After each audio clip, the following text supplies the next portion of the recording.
you have more intelligence capability. I would like to ask the United States why Mullah Omar has not been found, who is the leader of all the Taliban in Afghanistan. I mean, there are issues. These are well-known issues. This is a mountainous terrain, inaccessible. Yes, indeed, there are sanctuaries. Yes, indeed, there is maybe support and harboring him, people sympathetic towards them. So all this combined, it makes the task difficult. There's no doubt about it. Let me read to you a paragraph from a new book that's just been published in the United States by the New York Times writer David Sanger. The book is entitled The Inheritance, and I'm going to read to you what he writes. President Bush's reliance on President Musharraf to wage the war for him turned out to be one of the biggest misjudgments of this war on terror. Bush would eventually come to realize that the Pakistani president commanded forces that were not only unwilling to take on al-Qaeda and the Taliban in Pakistani territory, but were incapable of doing so. That's a serious indictment, President Musharraf, of your administration. I wonder if you'd want to respond to that. Again, a confusion of strategy and tactics. Now, Pakistan's military or intelligence, I know that there's too much of aspersions being cast here. There were aspersions being cast on me. These are people who don't understand what we have gone through over the last 30 years and what I have gone through over the last 8 or 9 years. I don't agree with this statement at all. This is by a person who doesn't understand realities. Look at what we have gone through over the last 8-9 years. This very army has suffered 1,500 casualties. This very army has apprehended more than 600 al-Qaeda people. This very army has fought the Taliban in North Waziristan, South Waziristan, in Bajaur agencies. So, and I as a person has suffered suicide attacks on me, on my person. Now, telling such an army, such an intelligence organization, and such an individual that we didn't have our hearts and minds in the fight against terrorism can only be said by a person who is totally divorced from realities.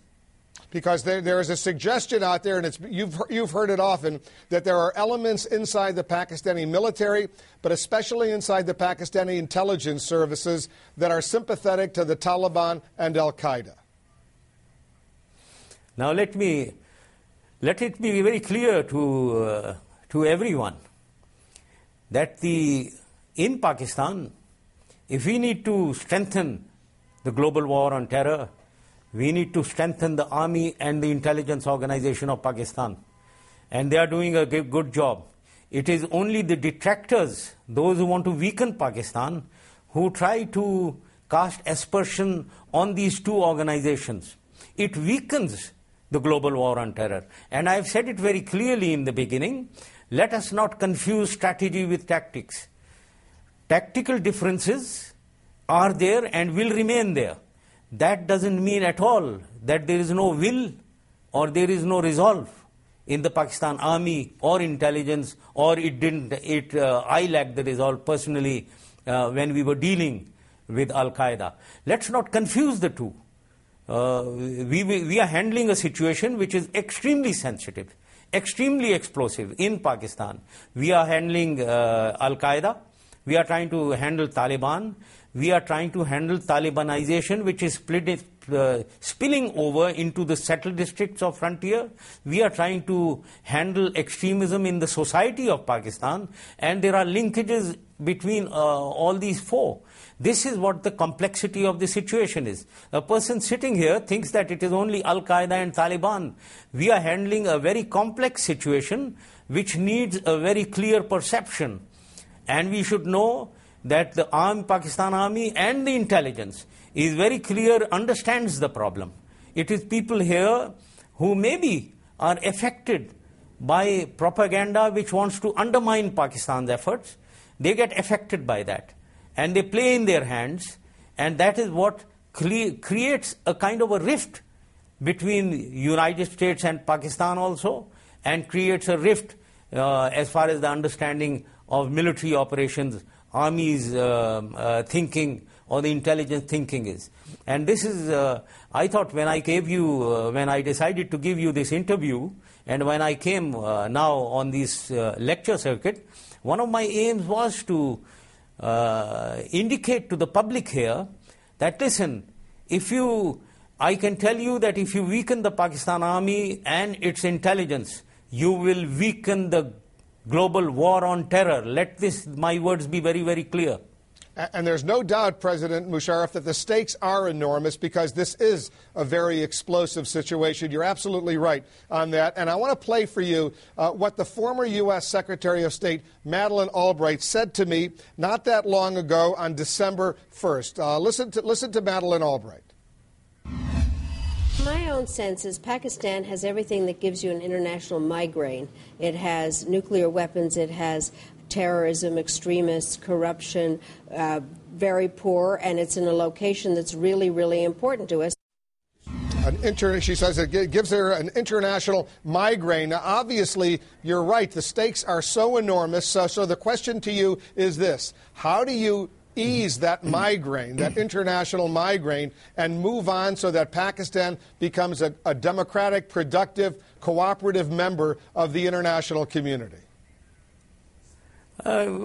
Everything was going very well up to 2007. So what has happened all of a sudden? What is the problem? Poverty, yes. There are so many poor people in the countries, and our economy and Pakistan was doing exceptionally well in the world. We are a nuclear state. Yes, indeed, we are a nuclear state. So is Israel, so is India. So what is the problem? We can handle our nuclear assets. So other than that, democracy has always been in Pakistan, and I don't believe that there is no democracy in Pakistan. So it is a democratic country. It has got nuclear assets, strategic assets, which it is capable of handling. It has got terrorism and extremism, which it is trying to fight. And it is poor. Yes, indeed, we are a poor country. We don't claim that we are a developed country. But what is the problem? We were handling all these problems very well.